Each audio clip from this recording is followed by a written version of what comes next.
Sistem Necromancer, bab 866 sampai dengan 870.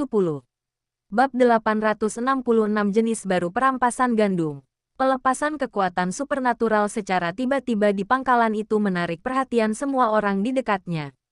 Klik, klik, klik gelombang. Kerangka yang bertugas menjaga mengarahkan moncong senjatanya yang hitam ke sisi yang berlawanan. Ekspresi beberapa orang yang tadi pamer tiba-tiba membeku dan mereka tidak menunjukkan tindakan lebih lanjut. Ekspresi Qi Hancai tetap tidak berubah saat ia berkata dengan acuh tak acuh, "Ini memang markas kecil. Jika Anda ingin membahas kerjasama atau perdagangan, kami menyambut Anda. Jika Anda di sini untuk pamer, silakan kembali." Kekuatan supranatural yang baru saja dilepaskan pihak lain dianggap berkembang dengan baik di antara pengguna supranatural tipe api. Namun di mata Qi Hancai dan yang lainnya, itu hanya sekadar itu. Dan selain bisa dipamerkan, itu tidak memiliki banyak kegunaan. Lagi pula, aku sudah melihat kemampuan yang ditunjukkan Wu Heng. Selain kerangka, petir, api, dan kemampuan memanggil sesuatu sesuka hati adalah kemampuan yang sangat umum. Orang barat itu mengangkat alisnya, mengamati lawan bicaranya dengan saksama, lalu berkata sambil tersenyum. Sepertinya wakil ketua ini tidak terlalu peduli dengan kekuatan superku. Aku penasaran, sudah sejauh mana kekuatan supermu berkembang? Atau kau belum membangkitkannya sama sekali? Qi Hancai bertanya dengan tenang. Jadi, kalian tidak punya kerja sama untuk dibicarakan. Kalau begitu kalian bisa pergi dari sini. Bagaimana sikapmu? Tiba-tiba seseorang berteriak dari seberang. Tahukah kamu apa akibatnya jika kamu berani berbicara kepada kapten kami seperti itu? Pemimpin itu melambaikan tangannya dengan tenang dan berkata sambil tersenyum. Kenapa kau mencoba menakut-nakuti seorang wanita? Aku justru menyukai kepribadian wakil pemimpin. Mari kita bicara tentang kerjasama. Qi Hancai memberi isyarat. Silakan masuk. Orang-orang di kedua sisi berjalan memasuki gedung di bagian belakang. Di dalam ruang konferensi, tidak ada makanan ringan yang disiapkan, dan kedua pihak duduk di kedua sisi meja konferensi. Kapten terdepan bertanya langsung, "Siapa nama wakil kepala suku?" Qi Hancai. Pihak lain tiba-tiba menyadari. Jadi wakil kepala Qi yang selalu disebut-sebut di radio. "Nama saya, Engel, dan saya penanggung jawab negosiasi ini. Periode waktu ini berlalu. Dasar di bawah kaki Anda juga telah berubah sepenuhnya.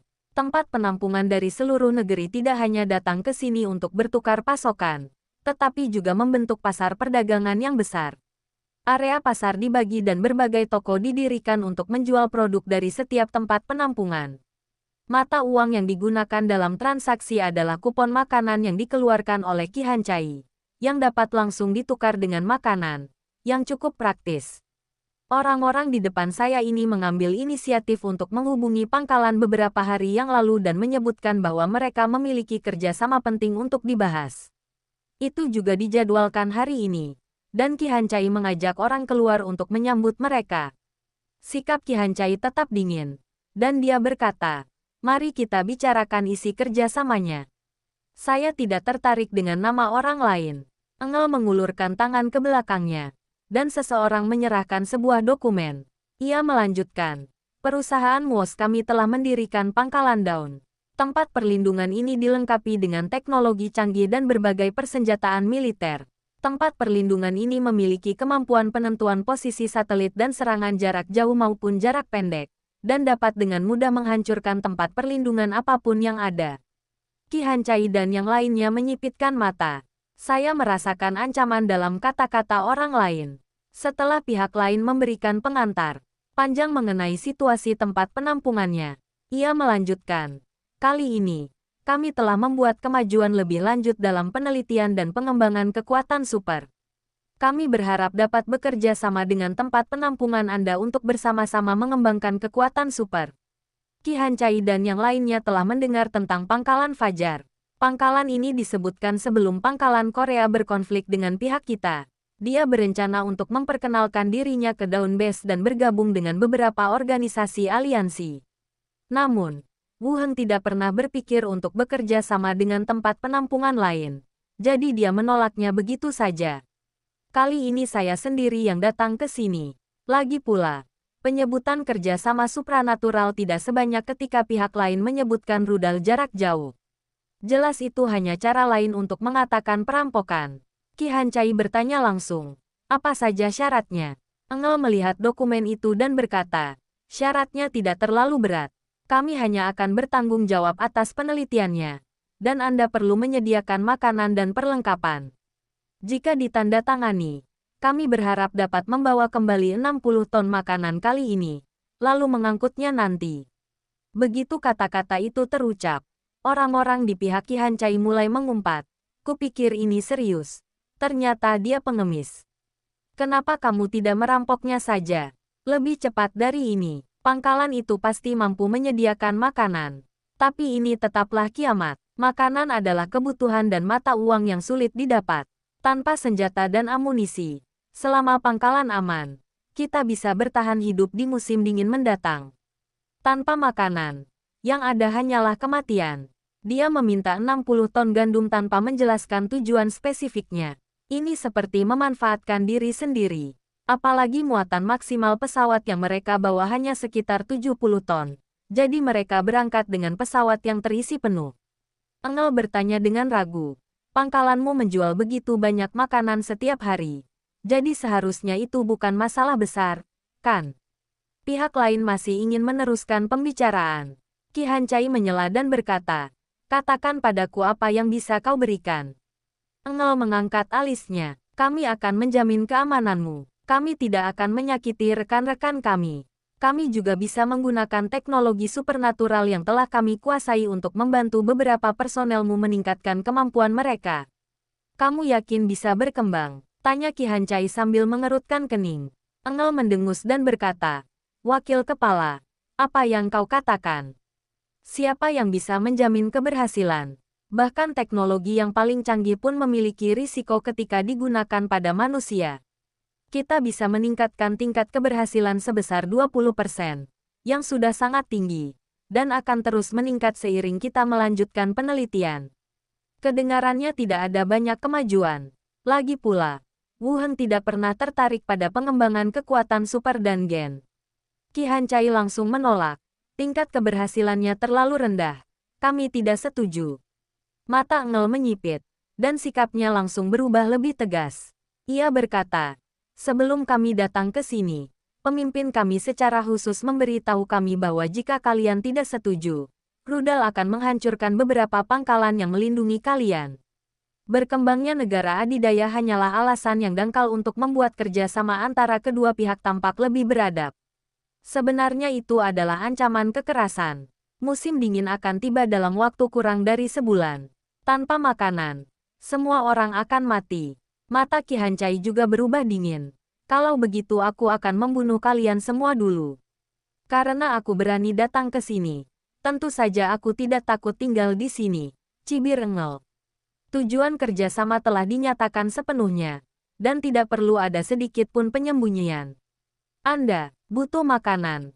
Atau kami akan memukul Anda. Sesederhana itu. Seseorang di pihak Qi Hancai berdiri dan berkata terus terang. Apa kau gila? Kita juga pangkalan militer di sini. Dan kita punya rudal jarak jauh. Kita bisa menghancurkan pangkalanmu kalau sudah waktunya. Engel mengangkat bahu. Jadi, di mana kalian berencana menyerang? Tahukah kalian di mana markas kami? Atau lebih tepatnya, tahukah kalian di mana markas kami yang sebenarnya?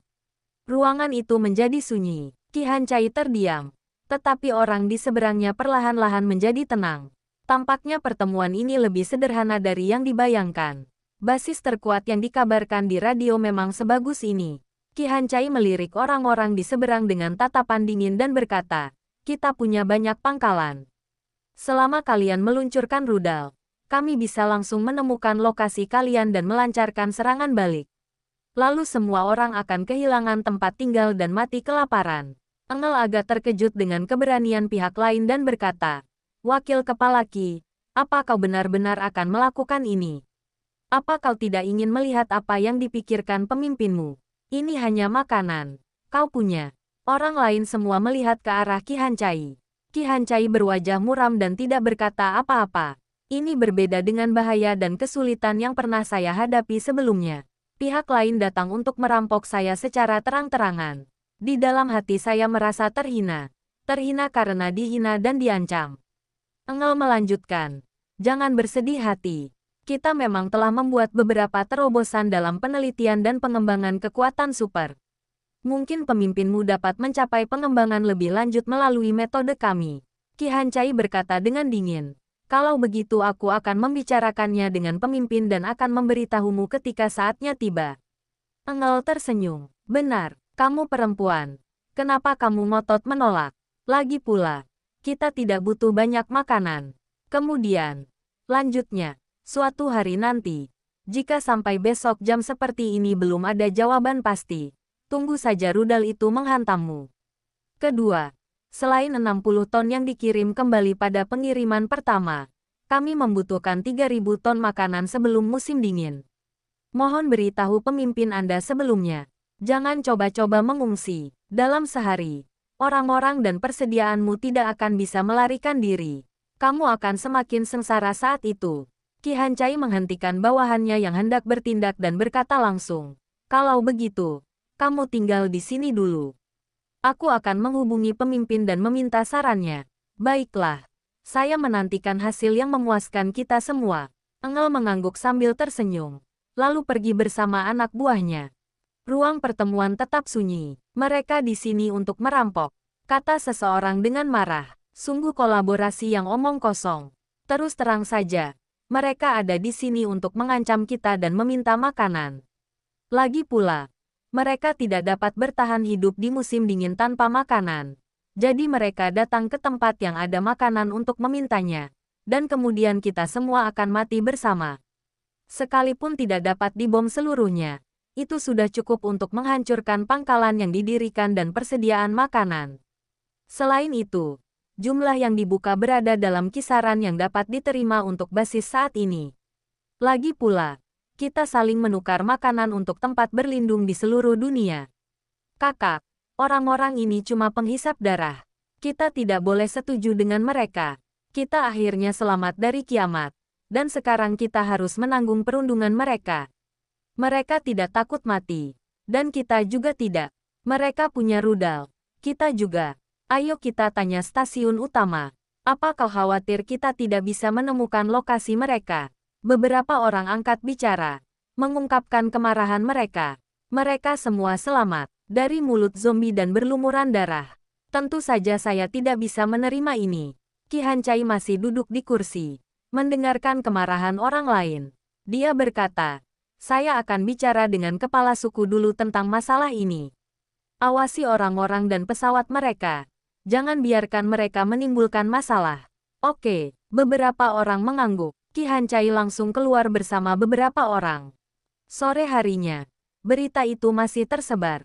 Mula-mula isu ini ramai diperbincangkan sejumlah pertokoan di pangkalan besar, kemudian merembet ke seluruh area pasar. Down shelter, kemari dan curi makanan, atau kami akan mengebom tempat ini dengan rudal. Hal itu masih menimbulkan kehebohan. Apakah kita masih perlu menyelidikinya? Negara ini sangat indah. Tolong jangan berkelahi. Kita akhirnya bisa menukar makanan dengan makanan. Kalau kita berkelahi, semua orang akan kelaparan. Pergi dan bujuklah para bandit itu. Apa yang bisa kau lakukan jika mereka tidak mau mendengarkan? Di mana pemimpin pangkalan itu? Ku dengar dia sangat kuat, dan siapapun yang melawannya akan dibunuh. Siapa yang menghancurkan mereka semua? Kok aku nggak tahu. Menurutmu dari mana asal pangkalan Korea Selatan di bawah kakimu ini? Sekuat apapun dia, apa yang bisa kita lakukan? Apa dia bisa menahan rudal? Orang-orang ini benar-benar terkutuk. Alih-alih mencari cara menyelamatkan para penyintas, mereka hanya ingin mencuri segalanya. Semuanya tergantung pada bagaimana negosiasinya pada akhirnya. Di dalam hotel, Engel kembali setelah menyelesaikan panggilannya dan berkata, saya sudah sepakat dengan pangkalan. Kita tunggu sampai besok pukul ini. Apakah mereka akan menyetujuinya? Tanya seseorang. Engel menghela napas dan berkata, wakil pemimpin tidak bisa mengambil keputusan. Kita tunggu saja pemimpin di sini kembali dan menguji hasil akhirnya. Seseorang berkata, saya mendengar bahwa pemimpin ini tidak mudah dihadapi, dan kekuatan gaibnya cukup kuat. Engel menyalakan AC dengan santai dan berkata sambil tersenyum. Tujuan kita sudah tercapai. Sisanya cuma tawar-menawar. Mereka punya cukup makanan dan mampu membeli sedikit ini. Mereka jelas tidak mau melawan kita sampai mati. Asal kita bisa membawa pulang makanan. Itu sudah cukup. Bagaimana Anda akan mengujinya? Engel menyentuh dagunya dan berkata, contohnya, wakil ketua tadi. Kurasa dia sudah tidak muda lagi. Konon katanya dia sendirian dan punya kepribadian yang keras. Kalau dia diutus oleh ketuanya sendiri, apa dia masih setangguh dulu? Beberapa orang di ruangan itu mengerutkan kening. Ini akan menimbulkan masalah. Orang timur paling peduli dengan hal-hal seperti ini. Engel lalu berkata, saya tahu. Saya hanya mengatakan itu. Lalu kita lihat apa yang terjadi besok. Engel melanjutkan, kita tinggal menunggu pemimpin itu. Sekalipun dia punya kekuatan besar dan bisa mengubah semua mayat di dunia menjadi kerangka, dia tak punya pilihan selain menundukkan kepalanya. Peperangan modern bukanlah era di mana dia bisa membiarkan kerangka membawa pedang dan menebas ke sana kemari. Senja, Wu Heng melewati gerbang dan menuju penjara di dunia zombie. Duduk di depan kamera pengintai, dia melirik zombie di dalam sel. Dilihat dari pengawasan, tidak banyak perubahan. Pada saat ini, Xiao Xiao dan Benny terbang kembali bersama. Xiao Xiao bergumam. Mereka bodoh sekali. Kau masih level 19. Benny tersenyum dan berkata, kamu terlalu cemas. Itu tidak akan terjadi secepat itu. Paman saya telah menjadi pahlawan. Di seluruh dunia, pamanmu adalah satu-satunya yang membaik begitu cepat. Keduanya sedang berbicara di samping. Setelah mendengar ini, Wu Heng memastikan bahwa dia belum mencapai level 20. Jadi dia berhenti memperhatikan tempat ini.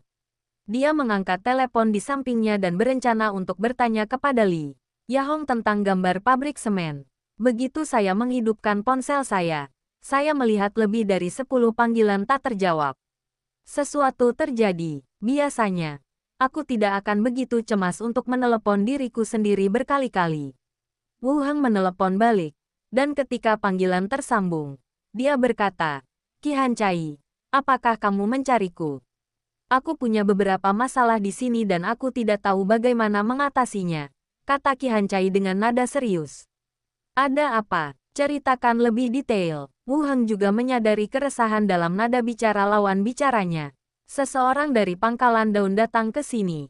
Awalnya mereka bilang ingin bekerja sama dan ingin datang untuk membahasnya secara detail.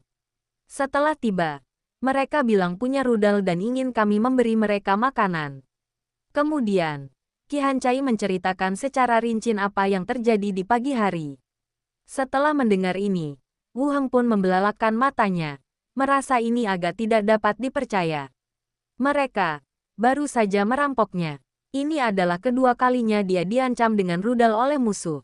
Yang pertama adalah pangkalan Korea Selatan, tempat mereka mengumpulkan informasi tentang Wu Heng dan berencana melancarkan serangan presisi dan melaksanakan operasi pemenggalan kepala.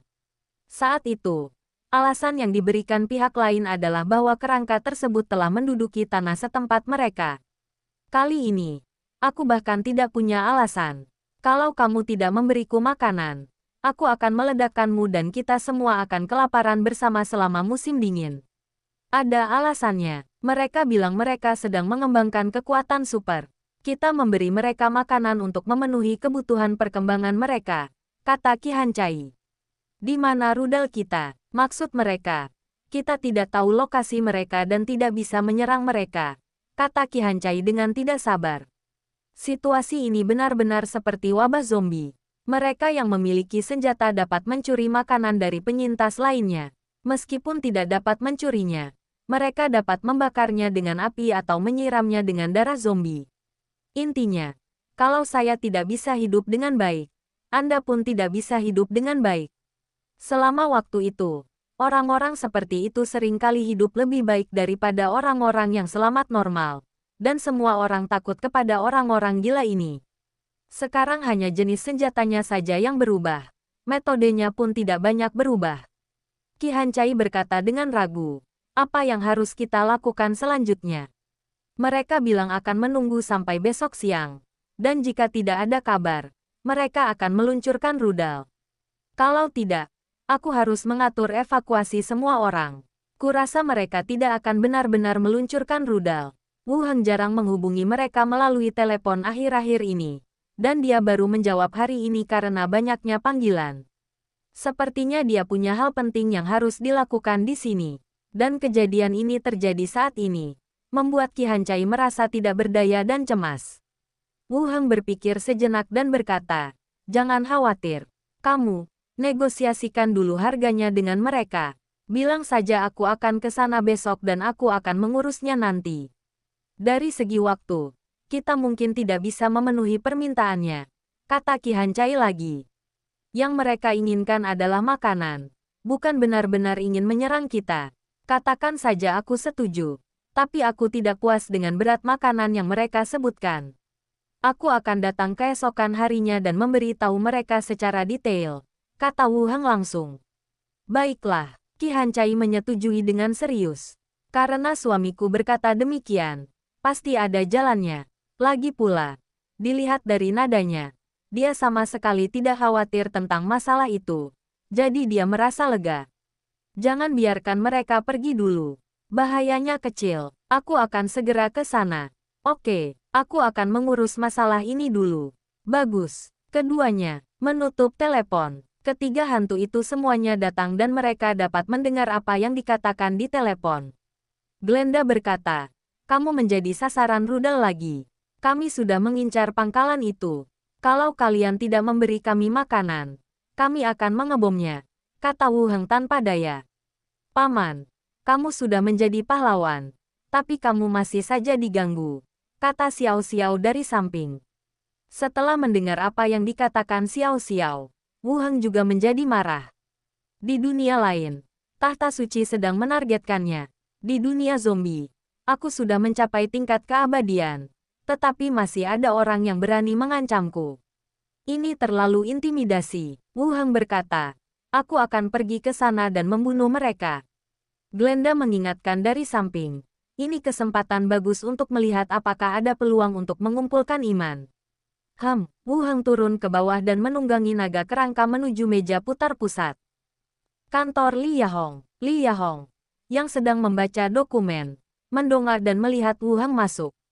Dia bertanya, "Apakah Qi Hancai memanggilmu?" "Ya, aku sudah menelepon. Aku juga sedang membicarakan ini. Apa keretanya sudah sampai? Aku mau ke sana sekarang," kata Wu Heng langsung. "Ya, saya akan mengatur konvoi untuk membawa Anda ke sana sekarang. Kamu telepon dan buat pengaturan, dan aku akan membawa naga terbang ke sana." Bab 867 Tunggu aku kembali dan membuka sampahnya. Di dunia zombie, selain berbagai alat transportasi modern, Wu Heng juga dapat menggunakan naga kerangka dan teknik teleportasi miliknya sendiri. Teleportasi adalah cara yang paling efisien dan dapat digunakan untuk berteleportasi ke lokasi yang sudah dikenal. Namun semakin jauh jaraknya, semakin tidak stabil dan semakin besar kemungkinan timbulnya masalah. Cara teleportasi yang paling dapat diandalkan adalah dengan mencapai lokasi yang terlihat, atau lokasi yang tidak terlalu jauh dan relatif familiar. Adapun kereta hantu, Wu Heng belum pernah menggunakannya di dunia ini. Dan dia tidak berniat menggunakannya kecuali benar-benar diperlukan. Alasannya sangat sederhana. Poin pertama adalah dunia ini berbeda dari dunia lainnya. Belum lagi apakah dunia ini bisa dipanggil. Meskipun bisa dipanggil, ada kekhawatiran masalah akan muncul di sepanjang jalan. Hal kedua adalah catatan lokasi kereta hantu. Dunia zombie adalah kartu truf terbesarnya. Selama dunia ini ada, ia akan selalu punya jalan keluar dan sumber daya yang hampir tak habis-habisnya. Setelah kereta hantu dipanggil dan lokasinya dicatat, sulit untuk mengatakan apakah masih ada tiket yang tersisa di luar sana. Atau mereka bisa saja menemukan dunia ini dan datang ke sini menggunakan kereta hantu. Selain itu, pesawat terbang sangat cepat, jadi selama Anda naik pesawat, waktu tempuhnya tidak akan jauh berbeda. Setelah meninggalkan pusat perbelanjaan, Wu Heng menaiki kereta ke kota Yangtong. Saya mulai berpikir tentang apa yang terjadi kali ini. Dilihat dari situasi saat ini, pangkalan kami sudah menjadi yang terkaya di dunia. Meskipun kaya, pasti ada orang yang iri dan mengincar tempat ini. Bahkan jika Dawn Base tidak muncul untuk mencuri makanan kali ini, mereka akan menjadi sasaran orang lain lain kali. Cepat atau lambat, masalah akan muncul. Wu Heng menuangkan secangkir teh untuk dirinya sendiri, dan Glenda terbang menghampirinya untuk mengingatkannya. Kau tetap harus memfokuskan energi utamamu pada Vatikan. Orang-orang di sini bukan lagi ancaman bagimu. Tidak peduli seberapa canggih senjata modern di dunia ini, kekuatannya hanya akan bertambah. Aku telah menjadi pahlawan, dan sekuat apapun senjatanya, ia tidak akan mampu membunuhku. Ancaman sesungguhnya datang dari dunia lain. Bagaimanapun, urusan tahta suci belum sepenuhnya terselesaikan. Aku tahu. Aku akan menangani masalah ini sesegera mungkin, kata Wu Heng. Langsung, Glenda tidak banyak bicara, dan memintanya untuk mengeluarkan buku yang dibawanya dan membacanya dari samping. Kring-kring-kring gelombang. Tak lama kemudian, telepon satelit berdering. Suara Qi Hancai terdengar. Saya memberitahu mereka bahwa negosiasi akan ditunda selama 1 hari. Bagaimana sikap mereka? Tanya Wu Heng sambil bersandar di kursinya. Aku tidak punya sikap, biar saja ada yang memberitahu mereka. Kalau kau tidak percaya, mereka pasti akan melempar rudal ke arah kita, jawab Qi Hancai. Tampaknya kejadian ini juga membuat Qi Hancai sangat marah. Jangan marah, aku akan mengurusnya nanti, saran Wu Heng. Oke, Qi Hancai juga setuju. Setelah menutup telepon, Wu Heng berbaring di tempat tidur di sampingnya, menunggu untuk tiba di tujuan. 2 hari lagi berlalu, berita mengenai negosiasi antara kedua pangkalan tersebut telah menyebar luas di area pasar. Saya mendapat beberapa gosip dan beberapa informasi dari dalam. Pangkalan Korea pada dasarnya telah berkompromi, dan alasan mengapa hal itu belum difinalisasi adalah karena mereka menunggu pemimpin untuk membuat keputusan akhir. Saya kira itu hanya tawar-menawar untuk melihat berapa banyak makanan yang dapat menghindari konflik ini. Kau menyerah begitu cepat, apalagi yang bisa kami lakukan? Mengancam dengan rudal, mengebom kalian jika kalian tidak memberi kami makanan. Siapa yang bisa berbuat apa-apa? Bukankah ini malah membuat para bandit semakin berani? Kalau ada yang punya rudal dan bom, mereka semua akan datang dan minta makanan. Mau sampai kapan? Lagi pula, Qi Hancai kan perempuan, jadi tidak apa-apa kalau dia yang pegang kendali. Soal hidup dan mati, laki-laki lebih berani. Mari kita lihat hasil akhirnya. Orang-orang berdiskusi dengan suara pelan. Di dalam kantor, Qi Hancai membuka dokumen yang diserahkan kepadanya, yang berisi beberapa rincian negosiasi dengan Dawn Shelter. Pertama, sediakan 3.000 ton makanan, dan sediakan cukup makanan untuk transportasi mereka setiap tahun setelahnya. Yang kedua, membuat perjanjian kerjasama itu terbuka untuk umum, dengan menyatakan bahwa kedua belah pihak menjalin hubungan kerjasama dan pangkalan Korea Selatan menyediakan makanan secara sukarela, bukan pemerasan seperti yang diisukan oleh dunia luar. Ketiga, personel mereka akan dimasukkan ke dalam level manajemen pangkalan ini. Jumlahnya ada 3, kecuali yang pertama yang disebutkan di awal, 2 yang terakhir ditambahkan sementara. Kak, orang-orang ini nggak akan menyerah. Kalau kita setuju, mereka bakal makin agresif nanti, kata seorang teman dekat. Orang lain menambahkan, mereka berkeliaran di pangkalan seperti pencuri beberapa hari terakhir ini. Mereka mungkin merencanakan sesuatu yang buruk lagi. Qi Hancai mengangkat kepalanya, menatap bawahannya yang dipenuhi rasa frustrasi, dan berkata, saya sudah membicarakannya dengan pemimpin, tidak akan ada masalah. Kalau kalian tidak percaya kepada saya, berarti kalian juga tidak percaya kepada pemimpin. Beberapa bawahan sedikit malu dan bergegas menjelaskan. Kakak, apa yang kau bicarakan? Kami sungguh percaya padamu. Ya, kami tidak bisa bosan dengan orang-orang itu. Qi Hancai melambaikan tangannya dan berkata, jangan terlalu banyak berpikir. Persiapkan diri untuk negosiasi selanjutnya. Sisanya akan ditangani oleh pemimpin ketika beliau datang. Oke, beberapa orang mengangguk dan langsung meninggalkan ruangan. Qi Hancai mengangkat telepon dan menelepon lagi. Tanyakan Wu Heng untuk lokasi spesifiknya. Hotel. Engel memegang telepon dan berkata, pangkalan ini dikelola oleh seorang perempuan. Pemimpin mereka perlu memastikannya nanti. Ada banyak makanan di sini. Kita bisa membawa pulang setidaknya 50 ton. Tunggu saja pesta penyambutannya dan buka sampanyanya.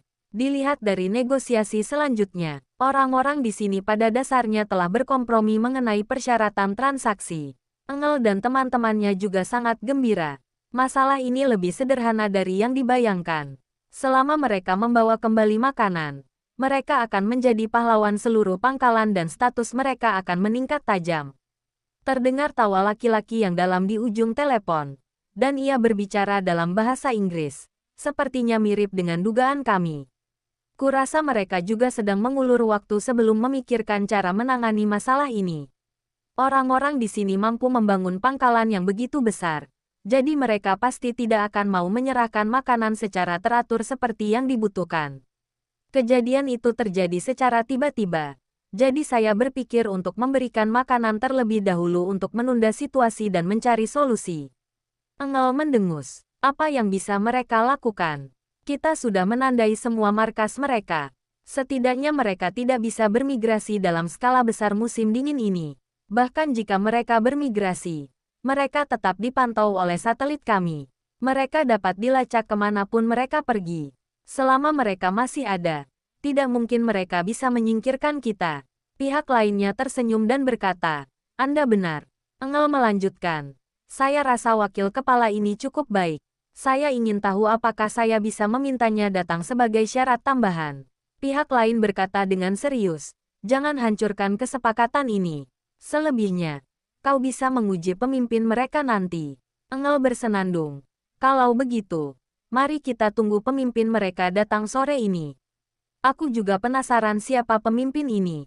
Untuk negosiasi berikutnya, mereka masih memiliki harapan yang tinggi. Barang rampasan itu memberi Anda rasa kepuasan karena mendapatkan sesuatu tanpa mengeluarkan uang. Setelah menutup telepon, Engel terus menatap orang-orang di sampingnya dan berkata, bersiaplah. Kita akan melakukan negosiasi akhir dengan mereka. Akhirnya hari sudah sore, di luar gedung pasar. Banyak orang yang datang dari pangkalan lain untuk menyaksikan keseruan itu. 3 orang datang dari pangkalan Daun, berjalan dengan angkuh di tengah kerumunan. Dengan sopan santun yang angkuh dan berwibawa, ekspresi mereka penuh dengan kebanggaan seorang pemenang. Awalnya, sebagian lainnya masih bertanya-tanya apakah berita yang beredar di luar itu benar adanya. Melihat penampakan orang-orang tersebut sekarang, pada dasarnya dapat dipastikan bahwa berita di luar itu adalah benar adanya. Masuk ke ruang rapat, Engel dan 2 orang lainnya melirik Qi Hancai dan yang lainnya. Dia mengerutkan kening dan berkata, Wakil Kepala Qi, atasan Anda belum datang. Tidak tepat waktu bukanlah perilaku yang sopan. Qi Hancai memelototi pihak lain dan berkata, pemimpin sedang dalam perjalanan dan akan segera tiba. Kalian semua sudah menunggu lama, jadi tidak perlu terburu-buru. Haha, Engel tertawa dan duduk di seberangnya. Karena kita sedang dalam perjalanan, kita masih bisa menunggu. Setelah mengatakan itu, ia melanjutkan, ngomong-ngomong, seseorang dari markasmu secara terbuka menghina kita di luar kemarin. Aku sarankan mereka dibunuh jika perlu. Orang-orang yang tidak memahami situasi secara keseluruhan dan mencoba menghancurkan hubungan kita hanya akan menambah bahaya jika mereka tetap tinggal. Orang-orang di pihak Qi Hancai menggertakkan gigi dan saling menatap. Anda benar-benar meminta lebih. Qi Hancai tidak menunjukkan ekspresi apapun dan berkata dengan santai. Tunggu sampai pemimpin kami datang. Baru kau boleh bicara dengannya. Sebenarnya, tidak perlu merepotkan pemimpinmu. Selama wakil pemimpin Qi mau bicara dengan anak buahnya, masalah ini bukan masalah besar. Bagaimana menurutmu? Sebelum Engel dapat menyelesaikan kata-katanya, pintu didorong terbuka. Wu Heng langsung masuk. Semua orang di ruangan itu menoleh bersamaan. Qi Hancai menunjukkan ekspresi gembira, dan bawahan di sampingnya berdiri dan memanggil, Ketua. Engel mengerutkan kening. Begitu muda. Lagi pula, dilihat dari penampilannya, dia sama sekali tidak terlihat seperti seseorang yang hidup di lingkungan kiamat. Mereka saling memandang dan tersenyum. Seorang anak laki-laki yang cantik. Engel merasa lebih lega, menyilangkan kaki, dan berkata, apakah Anda pemimpin pangkalan ini? Ini kesepakatan dan ketentuan kami. Mohon konfirmasinya. Bab 868 Dia baru saja menggodaku. Sambil berbicara, dia mendorong perjanjian yang telah disiapkan itu ke seberang meja. Konten di atas persis sama dengan apa yang dilihat Qi Hancai di pagi hari. Titik pertama adalah 60 ton gandum. Yang kedua adalah untuk mengklarifikasi ke dunia luar bahwa itu adalah sumbangan sukarela. Dan titik ketiga adalah mengatur personel untuk datang ke sini untuk bertindak sebagai manajemen. Wu Heng duduk, mengambil perjanjian itu dan mulai melihat isinya. Engel terus bergumam. Ketua kecil, kau benar-benar bodoh. Kau bahkan tidak menepati waktu yang disepakati. Apakah kamu bisa berbahasa Inggris? Kalau tidak, mintalah seseorang untuk menerjemahkannya untukmu. Kemudian dia menatap orang lain dan berkata, kalian sudah saling menghubungi sebelumnya. Jangan buang waktu. Lihat saja nanti apakah sudah cukup. Pihak lainnya masih berceloteh. Wu Heng mengangkat tangannya dan menunjuk. Dan mulut orang itu langsung menghilang. Engel tiba-tiba terdiam dan dengan panik menyentuh mulutnya yang tertutup. Yang lain juga menunjukkan ekspresi ngeri. Mulut orang lain tiba-tiba menghilang begitu saja. Kelihatannya aneh dan menakutkan sekali. Beberapa orang berdiri dan ingin bergerak, tetapi mendapati tubuh mereka membeku di tempat. Seolah-olah mereka kehilangan kendali atas tubuh mereka. Sialan. Apa yang kau lakukan? Geram orang lainnya. Wu Heng melambaikan tangannya dengan santai. Dan mulut dua orang yang tersisa segera menghilang. Mereka bertiga hanya duduk di kursi. Tak bergerak. Wajah mereka dipenuhi ketakutan dan kepanikan. Orang-orang di pihak Qi Hancai juga menunjukkan ekspresi ngeri. Apakah ini kemampuan baru? Kemampuan untuk mengubah organ orang lain? Dari akhir dunia hingga saat ini, banyak jenis negara adidaya telah muncul. Tetapi tanpa terkecuali, semuanya adalah tentang pengembangan diri. Misalnya, memperkuat tubuh, atau kemampuan apa yang bisa dilepaskan. Ini langsung membuat mulut orang lain menghilang. Ini pertama kalinya saya melihatnya. Bahkan jika digunakan pada orang lain, tetap saja menimbulkan perasaan takut pada orang lain. Wu Heng selesai membaca daftar di tangannya. Lalu menatap Qi Hancai dan bertanya, berapa banyak orang yang datang total? Total ada 5 orang yang turun dari pesawat. Kemungkinan ada pilot juga di dalam pesawat. Jumlah orangnya tidak banyak. Qi Hancai berpikir sejenak lalu menjawab, apakah dia kapten yang kamu sebutkan? Wu Heng melirik. Engel, di seberangnya. Yah, dia bicara bahasa Mandarin dengan kami. Tapi pakai bahasa Inggris waktu telepon. Lanjut Qi Hancai. Dia akan menelepon balik setiap jam atau lebih untuk melaporkan situasi di sini. Dia baru saja selesai menelepon waktu saya datang. Wu Heng mengangguk, melirik orang-orang di samping Qi Hancai. Dan berkata, tetaplah di luar dan jangan beritahu siapapun tentang apa yang terjadi di sini. Ya, beberapa pria mengangguk dan langsung meninggalkan ruangan. Di ruang konferensi, hanya Wu Heng dan Qi Hancai yang tersisa, bersama dengan 3 orang yang duduk di hadapan mereka dengan mulut ternganga dan tubuh kaku. Qi Hancai berkata, dia hanya menggodaku dengan kata-katanya sebelumnya. Orang-orang di seberang membuka mata mereka. Hal ini bahkan telah dilaporkan ke polisi. Wakil, pemimpin yang serius dan acuh tak acuh itu tiba-tiba menunjukkan sikap seperti seorang wanita kecil. Beri dia beberapa tebasan untuk menenangkannya. Qi Hancai tersenyum dan berkata, lupakan saja. Untuk apa aku repot-repot dengan orang yang sudah mati? Wu Heng melihat ke seberang. Ketiga pria itu berhenti berbicara. Tetapi ekspresi mereka masih menunjukkan tekad dan ketegasan. Kelihatannya seperti apa yang dikatakan Qi Hancai di telepon. Sekelompok orang putus asa yang tak kenal takut. Mereka datang ke sini untuk meminta makanan secara paksa. Tetapi mereka tidak berniat keluar hidup-hidup. Wu Heng melirik. Engel, di tengah. Lalu menatap dua lainnya. Dengan lambaian tangannya, kedua mulut itu muncul kembali kecuali, Engel. Kalian gila. Kalian ingin menyabotase kerjasama, kan? Tunggu saja matinya. Mati bersama. Kedua lelaki itu tampak gugup, tetapi masih mengumpat sambil menggertakkan gigi.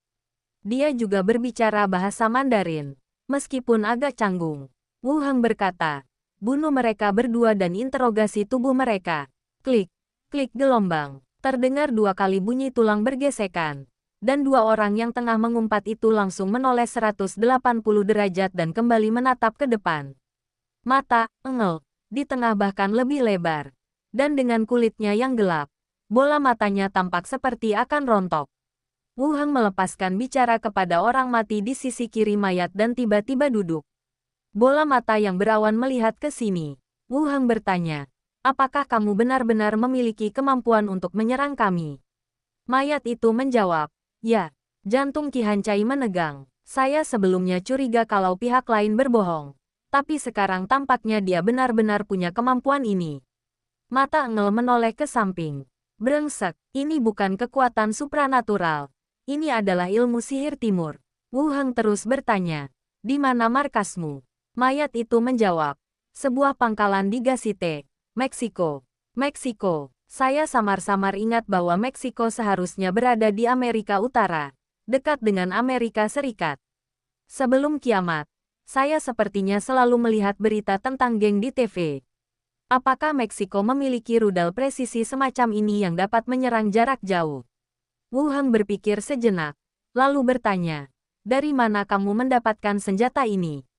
Mayat itu menjawab, ditemukan di pangkalan militer AS. Itu memang senjata yang berkekuatan besar. Pertanyaan keempat menyusul. Biasanya, setelah menyelesaikan transaksi dengan kami, bagaimana Anda menghubungi orang-orang di pangkalan? Engel akan melapor ke pangkalan secara berkala. Jika terlalu lama, atau jika kami tidak bisa menghubungi, kami akan memastikan ada sesuatu yang terjadi.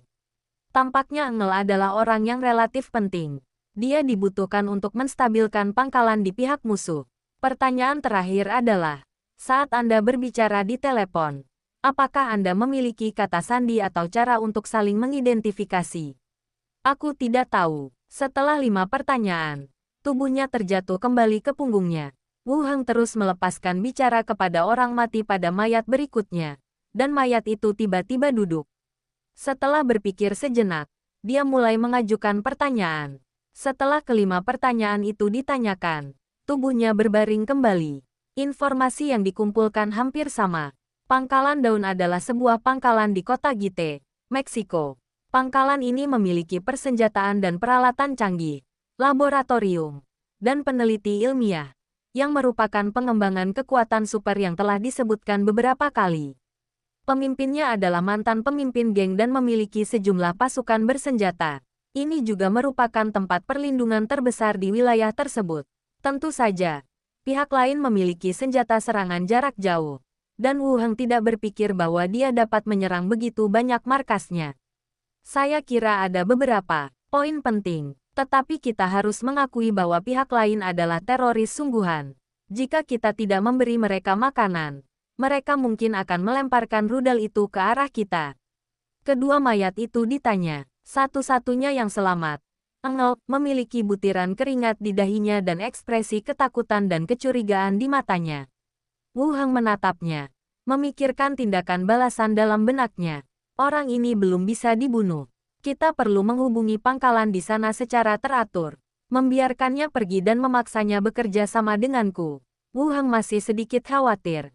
Jadi dia langsung memberitahu pihak lain bahwa sesuatu telah terjadi. Menemukan seseorang yang dapat berbicara bahasa Inggris untuk berpura-pura menjadi pihak lain dan menelepon. Suara dan aksennya sulit digantikan. Jadi mungkin mereka punya kode rahasia. Saya agak bingung sejenak. Apa yang harus kita lakukan? Bunuh dia dan periksa mayatnya, kata Qi Hancai dari samping. Wu Heng menggelengkan kepalanya. Tidak usah terburu-buru. Biar aku yang pikirkan. Setelah mengatakan itu, dia membenamkan kesadarannya di cincin luar angkasa untuk melihat apakah ada alat peraga yang dapat membuat pihak lain bekerja sama dengannya. Lagi pula, banyak sekali profesional level 18 yang terbunuh selama periode ini. Saya mendapat banyak gulungan dan alat peraga. Gulungan budak merupakan salah satu jenisnya. Tetapi jika pihak lain menolak, tidak ada cara untuk memaksa mereka menandatanganinya. Dia memandanginya satu persatu lalu mengeluarkan sebuah gulungan. Gulungan ajaib kehilangan pikiran. Deskripsi. Dapat mengaburkan ingatan pengguna pada periode waktu sebelumnya. Jika levelnya terlalu rendah, dapat dengan mudah menyebabkan kerusakan pada jiwa. Wu Heng melirik lagi dan sebuah ide muncul di benaknya. Dia mengeluarkan tongkat ular tulang belakang dan berkata ke sisi lain, "Lihat aku." Engel memandang tanpa sadar. Wu Heng melanjutkan, "Tidur." Engel memutar matanya dan terjatuh terlentang. Qi Hancai sedikit bingung dan mengerutkan kening. "Lalu bagaimana?" "Pergi ambil tirai dan bungkus kedua mayat ini," perintah Wu Heng. Qi Hancai menurunkan tirai dan membungkus tubuh dengan leher patah di tanah. Wu Heng mengaktifkan teknik Mansion, membungkus area meriam elektromagnetik, dan membangun ruang konferensi yang identik di ujung lainnya. Dengan pikiran, dua orang yang lehernya baru saja dipatahkan muncul di angkasa. Duduk di kedua sisi, Qi Hancai membelalakkan matanya dan mengerti apa yang akan dilakukan Wu Heng. Setelah adegan itu dibuat, Wu Heng menggunakan gulungan ajaib kehilangan pikiran pada Engel yang tidak sadarkan diri. Seberkas cahaya menembus ke tengah alisnya. Ledakan-ledakan-ledakan. Terdengar suara ketukan di meja. Engel membuka matanya dari meja, tanpa sadar menyentuh mulutnya, lalu melihat ke seberang. Wu Heng menyerahkan perjanjian yang telah ditandatangani kepada pihak lain dan berkata, "Saya setuju dengan semua persyaratan Anda." Engel membuka matanya. Dia menggaruk kepalanya dan melihat sekeliling. Sedikit bingung. Bab 869 Tuan Abadi. Jangan bunuh kami. Ledakan-ledakan-ledakan gelombang. Wu Heng mengetuk meja dan mendorong perjanjian yang telah ditandatangani. "Saya menerima semua persyaratannya. Ada yang ingin Anda sampaikan?" Engel mengusap pelipisnya, menatap kedua temannya di sampingnya dengan bingung, lalu bertanya dengan suara lirih, "Mengapa aku tertidur?" Berbicara dalam bahasa Inggris dengan aksen, temanku berkata, "Mereka sedang membaca beberapa materi, dan kamu tertidur di meja." Engel hanya merasa kepalanya sedikit pusing, dan sepertinya ia bermimpi. Dalam mimpi itu, pemimpin yang lain tampak menakutkan seperti iblis. Namun setelah melihat perjanjian yang ditandatangani pihak lain, ekspresi kemenangan kembali terpancar di wajahnya. "Kamu tidak jahat." Qi Hancai mengangkat alisnya. Tidak tahu harus berkata apa. "Duduk saja di tempat duduk Anda dan tunggu." Wu Heng melanjutkan. "Poin ketiga menyebutkan meninggalkan beberapa personel di sini. Apakah Anda berencana untuk tinggal kali ini? Atau haruskah kita bicarakan nanti?" Engel merentangkan tangannya dan menepuk bahu kedua temannya. "Tentu saja kalian akan tinggal sekarang. Aku sudah membawa semua orang ke sini. Seperti dugaanku, keduanya dapat berbicara bahasa Mandarin dan dibawa ke sini untuk berpartisipasi dalam negosiasi hanya untuk memuaskan orang ketiga yang tinggal di sini." "Baiklah." Wu Heng langsung setuju. Lalu berkata kepada Qi Hancai, "Ajak mereka keluar untuk membiasakan diri dengan lingkungan sekitar dulu.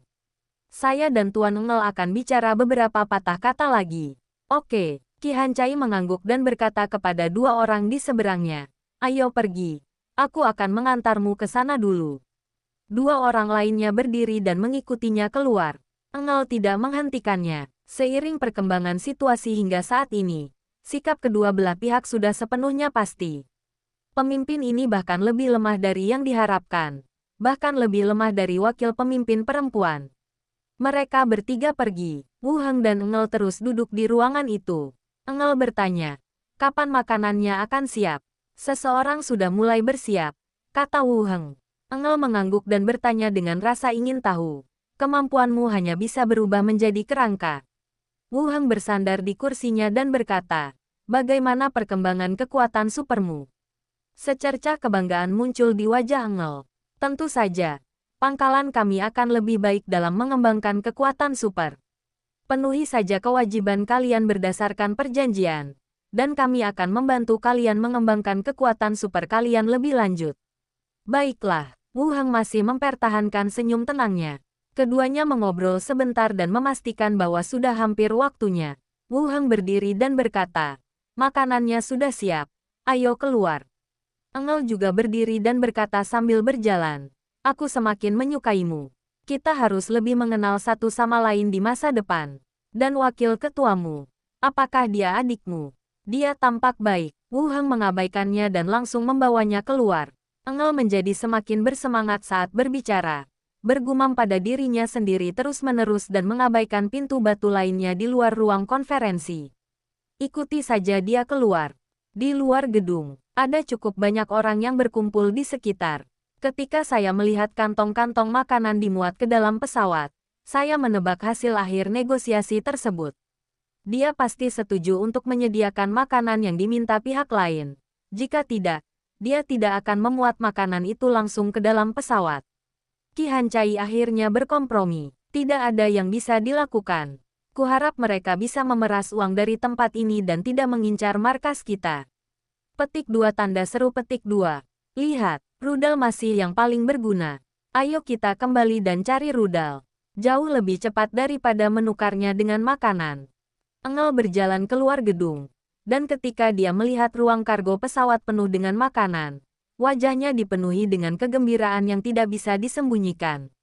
Perasaan ada yang tidak beres yang sebelumnya saya rasakan hilang sepenuhnya karena panen. Perjalanan ini sungguh lancar. Pemimpin tim, pada saat ini, 2 orang lainnya yang tinggal di luar datang. Wajah mereka dipenuhi kegembiraan saat mendapat makanan. Engel mengangguk dan berkata, "Sudahkah kamu memeriksanya?" "Sudah kuperiksa. Semuanya tepung putih. Tidak ada yang salah," kata seseorang dengan suara pelan. "Oke." Engel menahan kegembiraannya dan melanjutkan. "Aku akan menelepon pangkalan dan meminta mereka memeriksa lagi. Kalau tidak ada masalah, kita akan pergi." Keduanya pergi memeriksa gudang. Sementara Engel minggir dan menelepon. Ia berkata, mereka berkompromi dan seluruh 60 ton makanan dimuat ke pesawat. Terdengar suara seorang pria dari seberang. "Bagus sekali. Saat kau kembali, aku akan mengusulkanmu menjadi pemimpin ketiga, yang secara khusus bertanggung jawab atas masalah pangan di sana." "Terima kasih, Pak. Terima kasih, Pak." Engel mengucapkan terima kasih dengan penuh kegembiraan. Ini sungguh tempat keberuntunganku. Dia tidak hanya akan mendapatkan makanan, tetapi dia juga akan menjadi pemimpin saat dia kembali. "Kembalilah secepatnya setelah kau selesai mengurusnya di sana," desak pria di seberang sana. Jelas saja mereka juga sangat ingin mengirimkan kembali kiriman makanan ini. "Saya mengerti. Saya akan segera pergi," kata Engel. "Tetaplah berhubungan selama perjalanan agar saya dapat mengonfirmasi lokasi dan keselamatan Anda." "Dimengerti." Setelah mengobrol sebentar, Engel menutup telepon. Berjalan kembali ke pesawat. Serah terima akhir telah selesai. Dia mengangkat kepalanya tinggi-tinggi dan melambaikan tangan kepada orang-orang yang menonton di kejauhan, lalu berbalik dan memasuki kabin. Pesawat mulai bergerak di sepanjang landasan. Sedang dibangun, Wu Heng berdiri di jendela, memperhatikan pesawat mulai terbang. Benny terbang kembali dari luar dan berkata, pria itu telah selesai menelepon, dan tidak ada seorang pun di ruang kargo pesawat. "Ayo pergi. Kita ikuti mereka dan lihat di mana markas mereka," kata Wu Heng. Ketiga hantu itu mengebor kembali ke dalam tubuh. Wu Heng melirik pesawat itu, dan lingkaran sihir dengan cepat terbentuk di bawah kakinya, dan sosoknya menghilang. Detik berikutnya, dia muncul di kabin redup yang penuh muatan. Ada guncangan di bawah kakiku, dan di sekelilingku ada tumpukan makanan. "Lepaskan ketiga hantu itu lagi," Xiao Xiao bertanya. "Haruskah kita membunuh mereka saja? Tidak usah terburu-buru. Kita bicarakan saja nanti saat sudah sampai," kata Wu Heng langsung.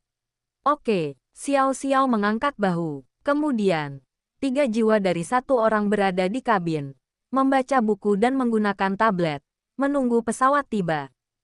Beberapa jam kemudian, Benny terbang turun dari atas dan berkata, "Wu Heng, sepertinya mereka akan mendarat. Tapi aku tidak mengerti apa yang mereka katakan."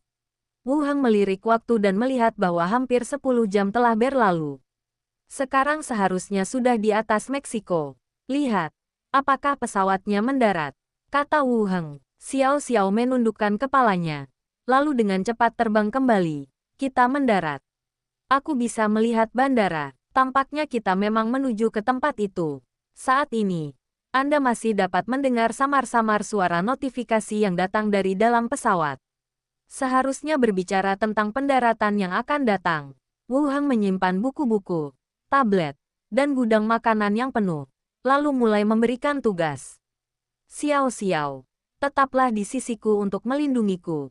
Glenda, cari pusat komando. Benny, cari depot senjata. terutama depot rudal. Kita tidak boleh membiarkan mereka meluncurkan rudal. Oke, ketiga hantu itu langsung mengangguk.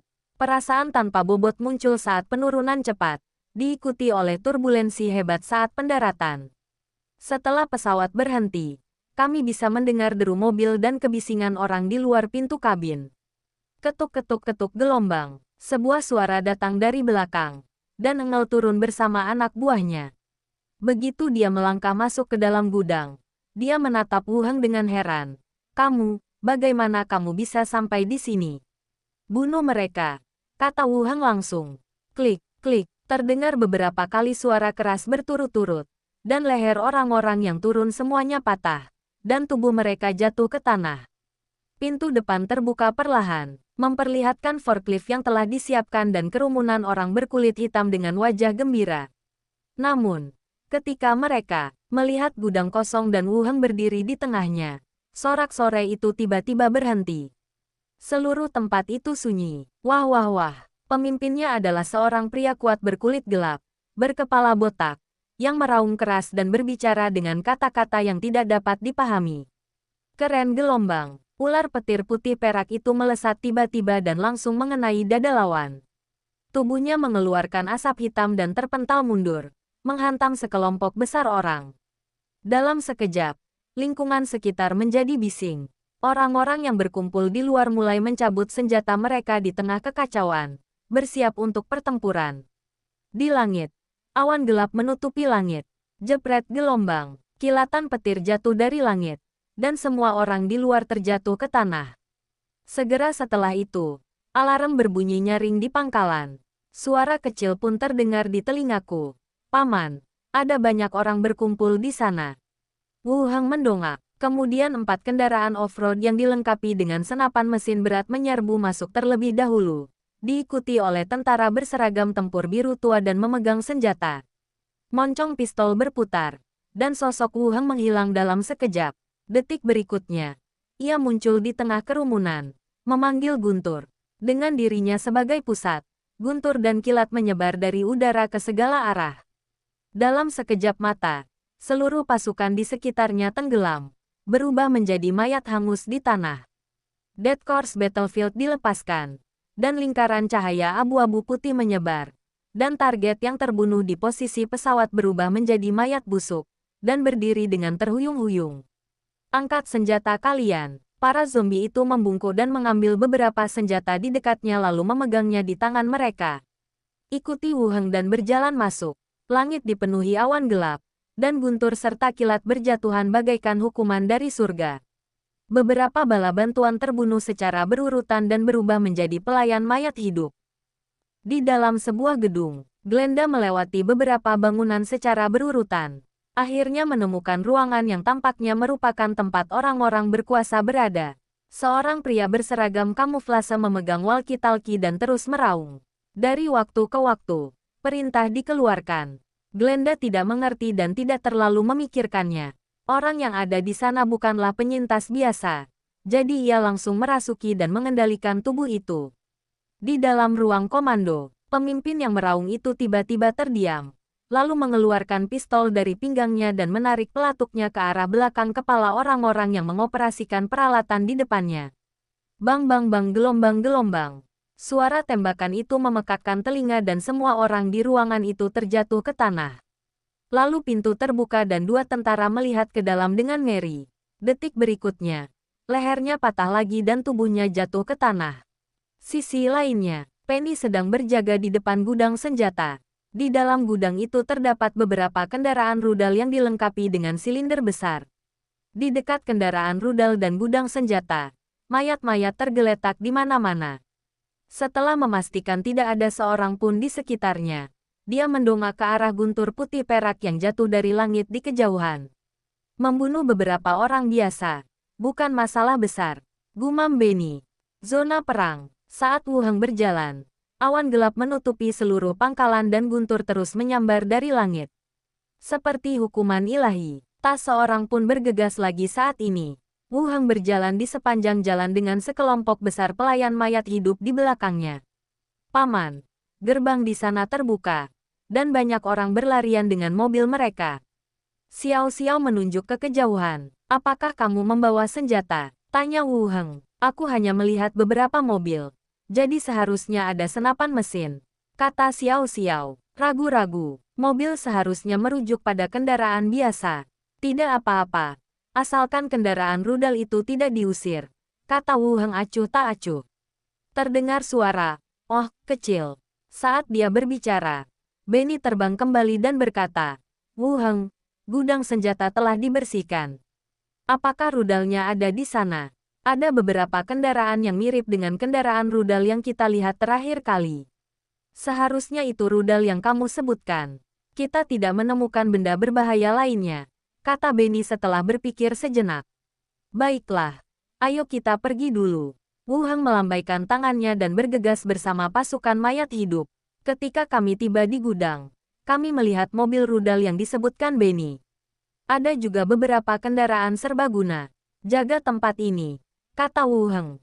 Tabrakan gelombang. Setengah dari pelayan mayat hidup dipisahkan dan mengepung gudang senjata. Kemudian, Wu Heng terus bergerak menuju bangunan di tengah. Begitu saya melangkah melewati gerbang, saya melihat seorang prajurit dengan leher patah. Glenda juga terbang keluar. Aku tidak mengerti apa yang mereka katakan. Aku tidak punya pilihan selain membunuh mereka semua untuk menghindari bahaya.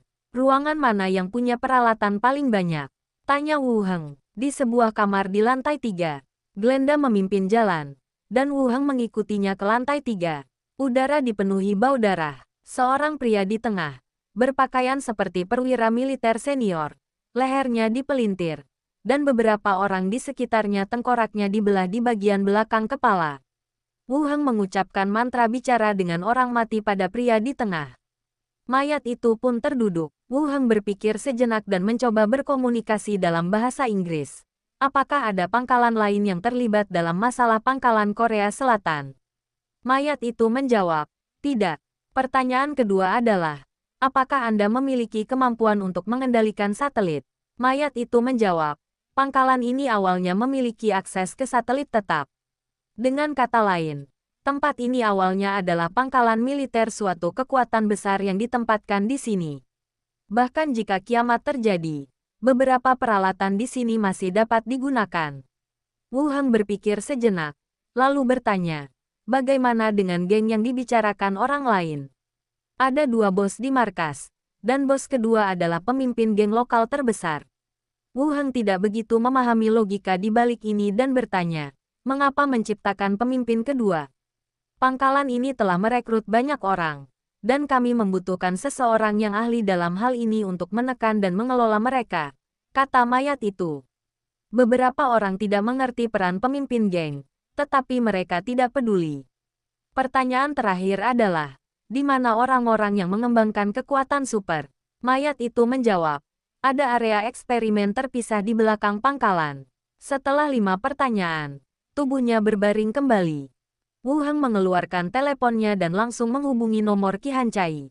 Setelah 2 kali panggilan, suara Qi Hancai terdengar. Hei, Wu Heng berkata, masalahnya sudah selesai. Mari kita umumkan, pangkalan daun sudah tidak ada lagi. Apakah kamu terluka? Tanya Qi Hancai. Qi Hancai tidak lagi merasa aneh menduduki pangkalan itu sendirian. Itu pernah terjadi sebelumnya. Tidak sakit sama sekali. Jawab Wu Heng sambil tersenyum. Bagus, Qi Hancai melanjutkan. Apakah Meksiko punya satelit sendiri? Atau ada yang membantu mereka memperdaya kita? Wu Heng punya ide ini sebelumnya.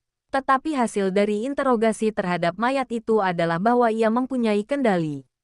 Saya bertanya kepada mayat itu, dan mayat itu berkata bahwa pangkalan ini memiliki kendali atas satelit. Seharusnya pangkalan ini peninggalan Amerika, tetapi masalah ini tidak ada hubungannya dengan Amerika, kata Wu Heng. Qi Hancai berkata, baiklah, kalau begitu saya akan memberitahu mereka. Wu Heng melanjutkan, aku sudah mengambil alih tempat ini.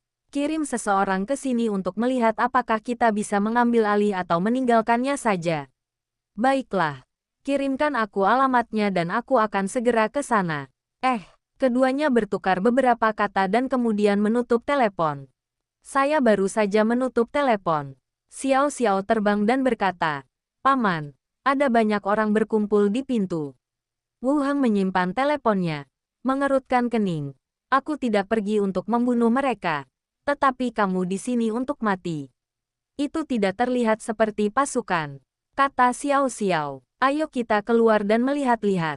Wu Heng membawa hantu itu dan langsung berjalan keluar.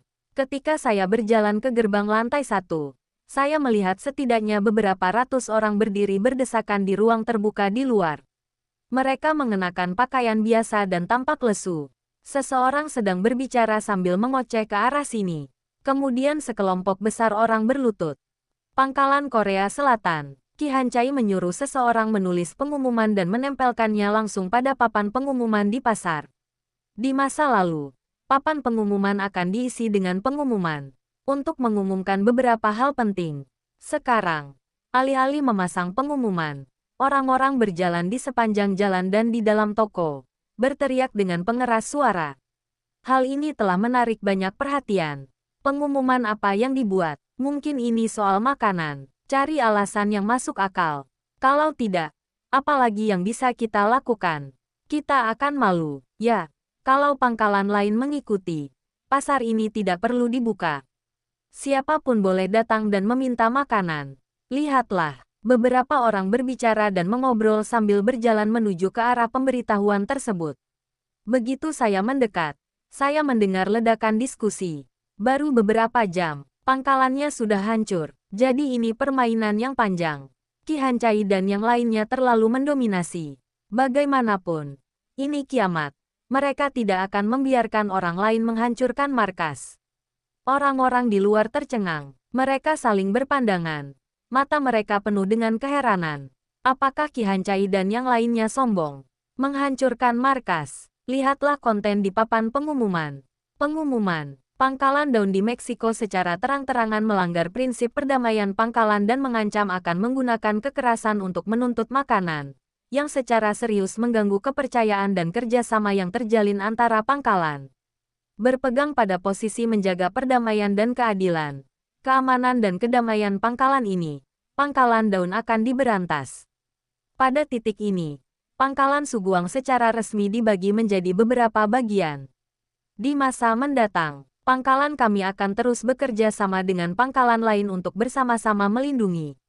Orang-orang melihatnya dan wajah mereka menjadi serius. Apa sebenarnya kekuatan Qi Hancai dan yang lainnya? Dilihat dari kejauhan, pesawat lawan baru saja mendarat. Hancurkan saja mereka seperti ini. Pengumuman telah dibuat. Radio. Qi Hancai mengambil mikrofon dan menyesuaikan pita frekuensi ke area pita frekuensi publik dunia. Bersamaan dengan nyanyian lembut tersebut, berbagai pangkalan membahas beberapa hal kerjasama di pita frekuensi dunia. Qi Hancai berkata dengan suara berat, "Ini pangkalan Korea Selatan. Izinkan saya memberitahu Anda sesuatu." Musik berhenti dan suara beberapa percakapan tetap pelan. Qi Hancai melanjutkan, "Pangkalan daun di Meksiko menggunakan rudal jarak jauh untuk mengancam keamanan kami. Kami telah mengambil langkah-langkah terkait untuk menghancurkan pangkalan tersebut. Dalam situasi apokaliptik ini, perdamaian tetap menjadi prioritas." Setelah mengatakan itu, stasiun radio itu tetap diam. Tetapi semua orang yang mendengarkan radio di setiap pangkalan terkejut dan buru-buru menyampaikan berita itu kepada pimpinan mereka masing-masing.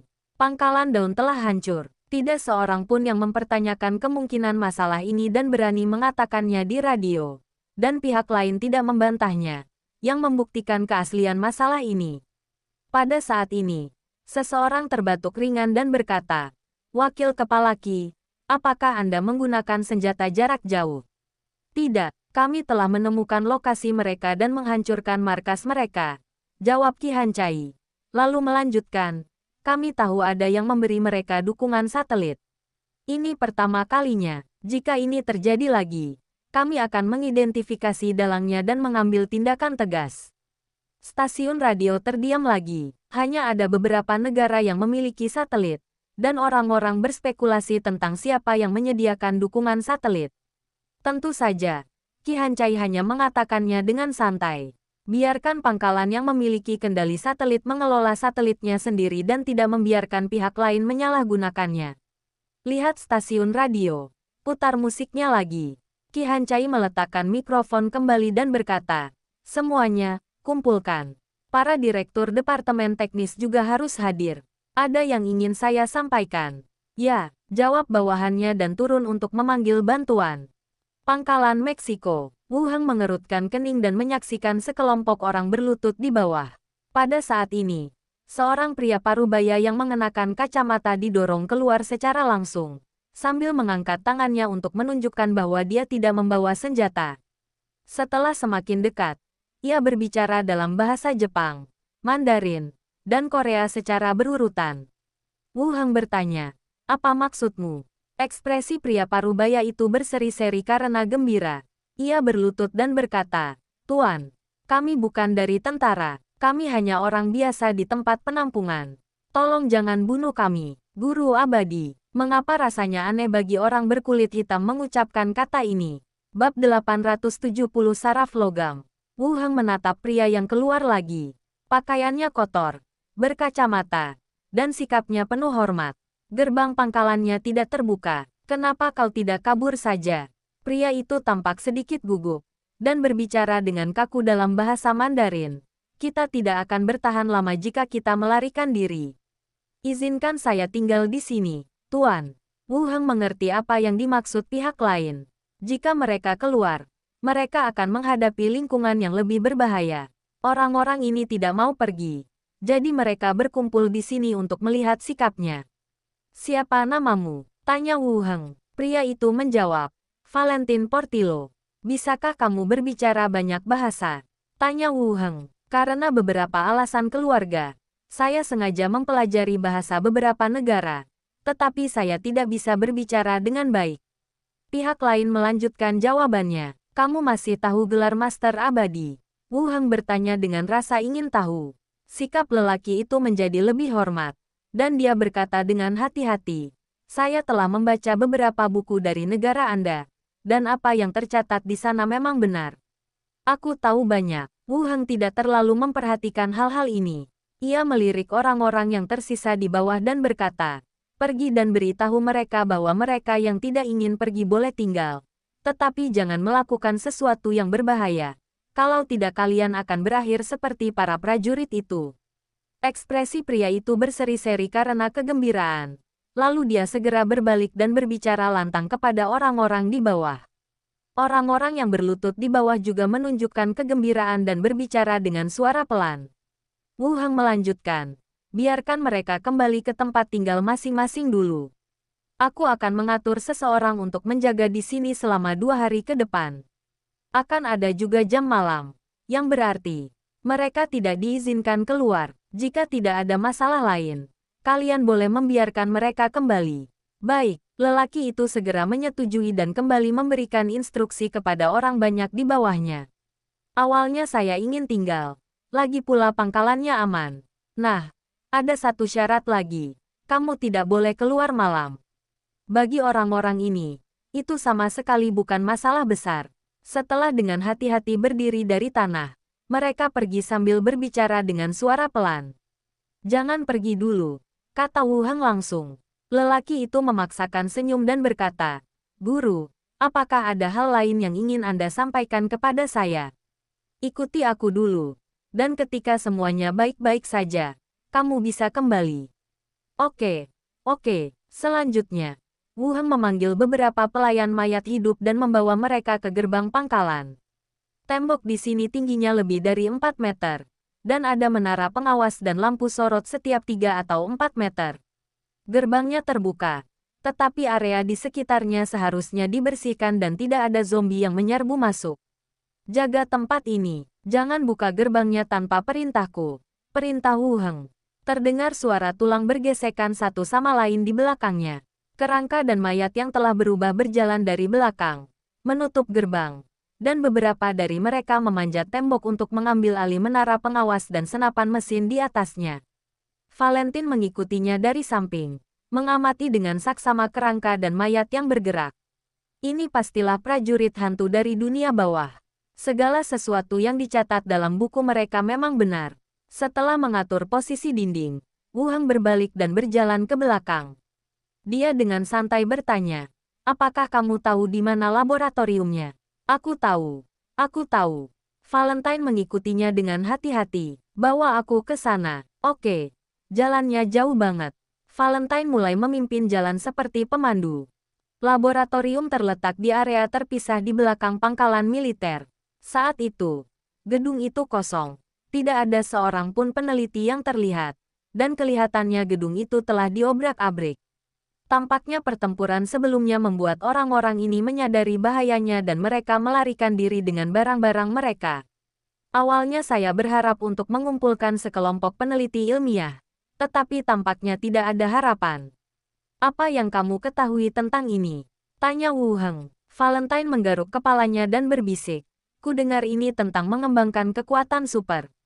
Orang biasa seperti kita tidak punya kesempatan untuk terlibat dalam aspek lain. Wu Heng berjalan ke dalam gedung dan melihat sekeliling. Meskipun orang-orangnya sudah pergi, beberapa peralatan masih tersisa. Namun, tidak seperti alat peraga di dunia lain. Tidak ada petunjuk atau penjelasan yang sesuai. Jadi Anda hanya bisa menebak kegunaannya. Setelah Qi Hancai datang, kita dapat meminta personel terkait untuk memeriksa dan melihat apakah masih berfungsi. Naik ke lantai 2, Valentine mengikutinya dari kejauhan. Suara Benny terngiang di telinganya. Wu Heng, ada mayat di sini. Kamu bisa bertanya kepada mayatnya tentang situasinya. Di mana? Wu Heng memiringkan kepalanya dan bertanya dengan suara rendah. Penny berbisik di telinganya. Di ruangan paling dalam di lantai pertama. Wu Heng berbalik dan langsung turun ke bawah. Saya berjalan ke ruangan di ujung koridor di lantai 1. Pintunya terbuka dan di dalamnya terdapat ruangan yang mirip ruang observasi. Di luarnya terdapat meja dan kursi, kertas-kertas dan peralatan yang berantakan. Dan di tengahnya terdapat partisi kaca dengan tubuh yang diikat ke tempat tidur di dalamnya. Tuan, itu tidak mungkin zombie. Valentine berdiri di pintu dan melihat keluar. Bukankah kamu bilang di sinilah kita mempelajari kekuatan super? Siapa tahu ada hal lain yang menyelinap. Masuk, kata Valentine dengan ragu. Wu Heng mengabaikannya dan langsung berjalan masuk ke dalam ruangan. Di ranjang rumah sakit terbaring seorang wanita berkulit coklat dengan kepala dicukur. Mata terpejam, tubuhnya mengenakan jaket pengikat, dan diikat ke tempat tidur. Dilihat dari kulitnya, tidak busuk dan kelabu seperti zombie. Pada kepala dan leher yang terbuka, Anda dapat melihat tanda-tanda yang mirip lubang jarum. Tampaknya dia juga menerima beberapa perlakuan khusus saat dia masih hidup. Tuan, dia dibunuh dengan suntikan racun. Valentine masuk sambil memegang laporan yang ditemukan di ruang luar. Tentang apa? Laporan kematian. Tidak ada tanda-tanda vital setelah penyuntikan barbiturat. Dipastikan meninggal, kata Valentine langsung. Apakah ada informasi lain? Wu Heng terus bertanya. Valentine membolak-balik kertas lainnya lagi. Sudah tidak ada lagi. Hanya ini yang ada tulisannya. Tampaknya orang yang meninggal karena suntikan virus adalah orang yang terbaring di ranjang rumah sakit. Dunia saat ini begitu kacau sehingga para penjahat dilepaskan untuk melayani manusia. Dan mereka bahkan membunuh salah satu dari mereka sebelum pergi. Wu Heng melirik mayat itu dan bertanya sebelum dia memutuskan untuk mencoba teknik kebangkitan. Mayat itu belum lama mati. Dan karena ia telah menjadi pahlawan, ia seharusnya bisa dibangkitkan. Setelah memikirkannya, ia melepaskan mantra kebangkitan. Mayat yang terikat di ranjang rumah sakit bergetar hebat, lalu mulai gemetar dan meronta. Wu Heng mengeluarkan sebotol penawar racun, menjepit mulutnya hingga terbuka, dan menuangkan obat langsung ke mulutnya. Dengan dukungan perawatan hidup dan obat-obatan, wanita di ranjang rumah sakit itu juga menjadi tenang. Sepasang mata merah, penuh kebencian, menatap tajam ke arah ini. Valentine, kemarilah dan terjemahkan. Wu Heng menoleh ke belakang. Valentine, mengenakan kacamata, berdiri di luar pintu, menatap pemandangan itu dengan mata terbelalak. Valentine, bisik Wu Heng lagi. Valentine tersadar dan segera masuk. Masuk. Tanyakan padanya siapa dia dan mengapa dia ada di sini, kata Wu Heng. Valentine segera menerjemahkan. Orang di tempat tidur itu masih membuka matanya lebar-lebar, tetapi ia tetap mengatakan sesuatu. Dia bertanya siapa kita. Valentine menoleh dan berkata, Wu Heng berkata, saya pemimpin pangkalan Tiongkok. Orang-orang di pangkalan ini berkonflik dengan saya dan telah disingkirkan. Jika dia ingin selamat, Dia harus menjawab pertanyaan-pertanyaan ini dengan jujur. Valentine menerjemahkan lagi. Wanita itu tampak sedikit skeptis. Tetapi dia mengangguk dan mulai menjawab pertanyaan itu. Hanya saja kondisi mentalnya tampaknya bermasalah. Tegang, mudah marah dan kesal. Setelah bertukar informasi, Valentine berbalik dan berkata, namanya Tasha Allison. Setelah ditangkap, dia dijadikan subjek uji untuk beberapa eksperimen.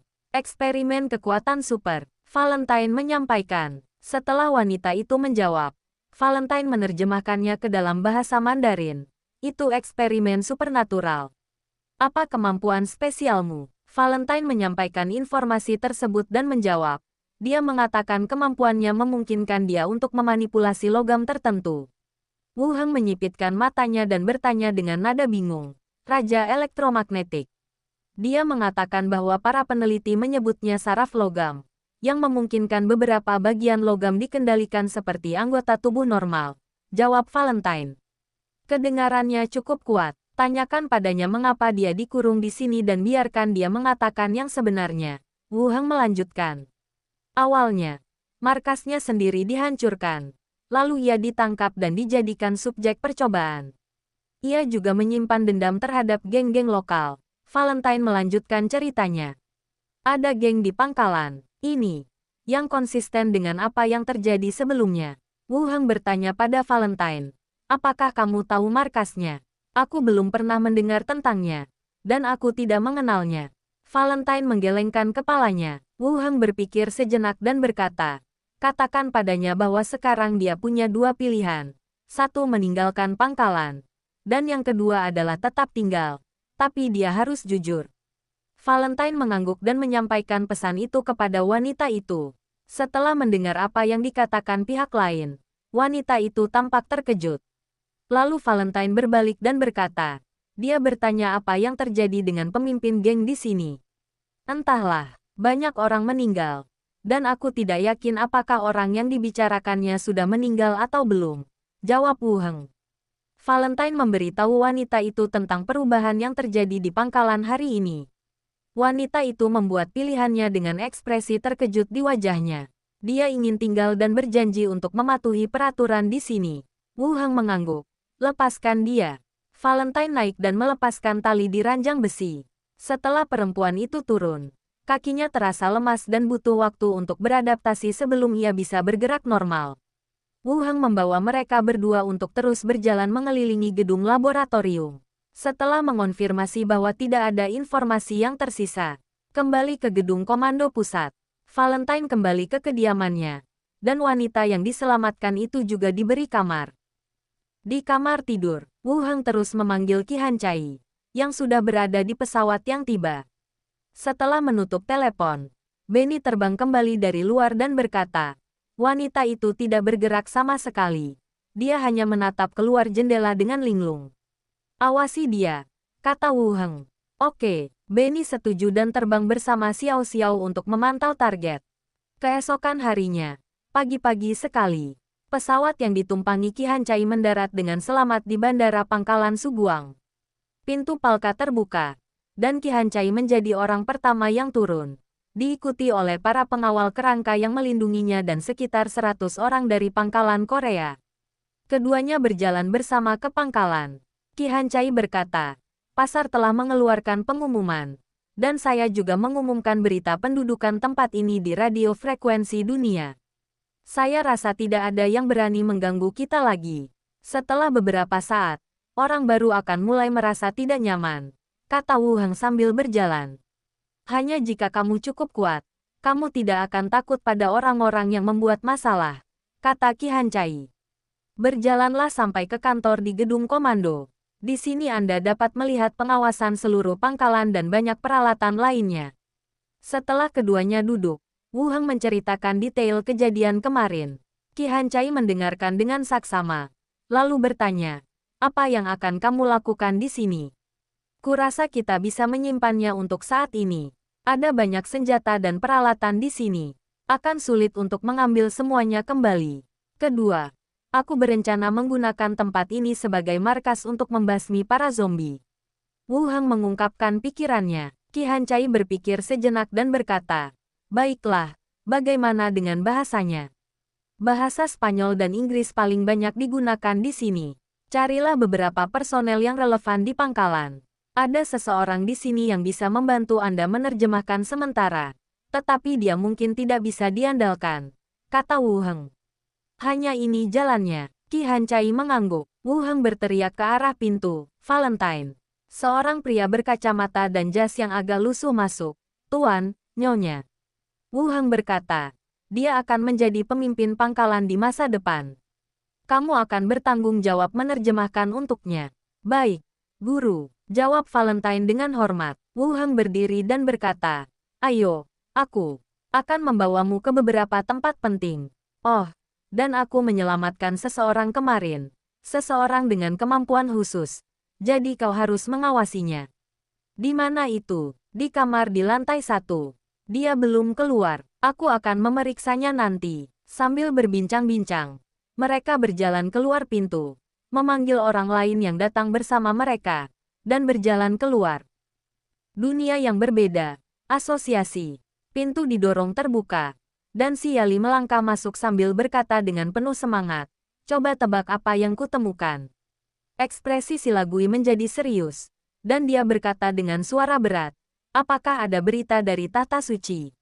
Bukan itu, kata si Yali langsung. Aku akan memeriksa informasi Wu Heng. Hari ini ulang tahunnya. Setelah menjadi pahlawan, Wu Heng meminta mereka berdua untuk menghapus informasi apapun yang tersisa di basis data. Saat si Yali sedang menangani masalah ini, dia mengetahui tanggal lahir pihak lainnya. Ulang tahun, si Lagui menatap lawan bicaranya dengan bingung. Perlukah kita begitu bersemangat dengan hal semacam ini? Si Yali berkata, ayo kita rayakan ulang tahunnya. Dia pasti akan sangat senang. Si Lagui menatap adiknya dengan sedih dan bergumam. Lihatlah dirimu sekarang. Sepertinya kamu tidak bisa hidup tanpanya. Si Yali mengangkat alisnya dan bertanya, lalu apakah kamu ingin membiarkannya lewat? Kemarilah, hubungi mansion Tuan Pulau dulu. Jangan seperti terakhir kali bilang kau tidak bisa datang. Si Yali tersenyum dan berkata, kalau begitu saya akan menelepon dan bertanya sekarang. Rumah Lilith. Slater duduk di ruang tamu. Duduk tegak, melaporkan pekerjaannya kepada Lilith yang tampak lebih muda. Dia adalah seorang diaken di asosiasi itu dan juga seorang pembicara rahasia. Lilith seharusnya bersama atasannya. Setelah mengobrol sebentar, Lilith mengangguk dan berkata dengan tenang, apakah Wu Heng juga begitu luar biasa saat dia berada di kota Blackrock? Slater menahan sisa laporannya. Sepertinya pihak lain lebih penasaran dengan Wu Heng. Saya juga tahu mengapa pihak lain menanyakan hal ini. Ketika dia kembali ke Treasure Island dari kota Netale, dia tercengang ketika mendengar Minnie mengatakan bahwa Wu Heng telah menjadi pahlawan. Setelah mengonfirmasinya lagi dengan Sanara, dia menerimanya sementara. Saya datang menemui Lilith, dan dia masih berbicara tentang Wu Heng. Slater tersenyum dan berkata, ketika kepala Pulau Wu Heng berada di kota Blackstone, performanya tidak terlalu bagus. Kemudian, ia dipindahkan ke kota Rentam sebagai kapten, dan kecepatan perkembangannya menjadi jauh lebih cepat. Lilith menyesap tehnya. Ekspresinya acuh tak acuh. Kau bukan seorang diaken saat itu, kan? Saya adalah wakil diaken saat itu. Saya mengambil alih posisi diaken setelah diaken yang pertama meninggal karena kesehatan yang buruk. Kenang Slater. Lilith mengangguk dengan tenang lagi, lalu bertanya, di kota Blackrock, atau selama interaksi kalian dengannya selama periode ini, apakah kalian menyadari ada yang salah atau mencurigakan tentangnya? Slater mengerutkan kening dan ingin segera menjawab tidak. Aku merasa aku terlalu tidak sabaran. Dia merenung sejenak sebelum menggelengkan kepala. Tidak. Waktu aku di kota Blackrock, aku bingung dan penasaran tentang banyak hal. Aku bahkan mencuri izinku bersama Yuri dan diam-diam menyelidiki sebuah kasus. Lilith mengangguk tanpa sadar. Ini berarti Wu Heng sungguh sangat berbakat. Namun, setinggi apapun skornya, bukan berarti seseorang bisa menjadi pahlawan dalam 2 tahun. Berapa lama kamu berencana untuk tinggal di Treasure Island? Lanjut Lilith. Saya akan kembali setelah renovasi selesai. Dia baik padamu. Slater masih mempertahankan senyumnya. Tuan Wu Heng selalu sangat peduli terhadap mantan rekan-rekannya. Baiklah, setelah urusan di sini selesai, pulanglah lebih awal. Jika Diaken Residen pergi terlalu lama, promosi di masa mendatang akan mudah terpengaruh. Lilith mengingatkan. Ya, saya akan kembali dalam 2 hari ke depan. Lilith mengangguk. Keduanya terus mengobrol sebentar, dan Slater berdiri untuk mengucapkan selamat tinggal. Setelah menyerahkan pangkalan Meksiko kepada Qi Hancai, Wu Heng menemukan sebuah ruangan, membuka gerbang, dan kembali ke dunia lain. Berjalan turun dari lantai atas. Di lobi lantai 1, aku melihat beberapa pembantu sedang sibuk bekerja. Pemilik, melihat Wu Heng turun. Beberapa pelayan menyambutnya dengan senyuman. Wu Heng tersenyum dan mengangguk, lalu bertanya, apakah semuanya baik-baik saja di pulau ini? Saya pergi selama beberapa hari untuk menangani berbagai hal di dunia zombie. Selain itu, ada banyak hal yang dapat dilakukan di Treasure Island. Minnie berkata, Tuan, kepala Lilith telah mencari Anda. Asisten Siali menelepon pagi ini. Keduanya mencari diri mereka sendiri. Apakah ada berita dari kantor pusat? Saya mengerti. Wu Heng berjalan ke telepon dan menghubungi nomor ruang belajar Diaken Asosiasi. Suara Siali datang dari seberang. Hei gelombang. Ketika Wu Heng mendengar suara itu, seorang saudari peri cantik berambut pendek dan bertubuh tinggi muncul di benaknya. Ia tersenyum dan berkata, kau memanggilku. Kamu janji mau makan malam. Masuk, tanya Siali dengan nada mengeluh. Aku akan menemui pemimpin Lilith nanti. Dan aku akan ke sana lagi saat aku kembali, kata Wu Heng.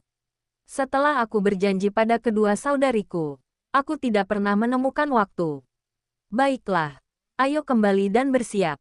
Ya, Wu Heng setuju sambil tersenyum dan menutup telepon. Kemudian, saya naik ke atas untuk mandi dan berganti pakaian bersih. Keluar dan pergilah ke kediaman Lilith. Berdirilah di depan pintu dan ketuklah pelan-pelan. Setelah mendengar jawabannya, dia membuka pintu dan masuk.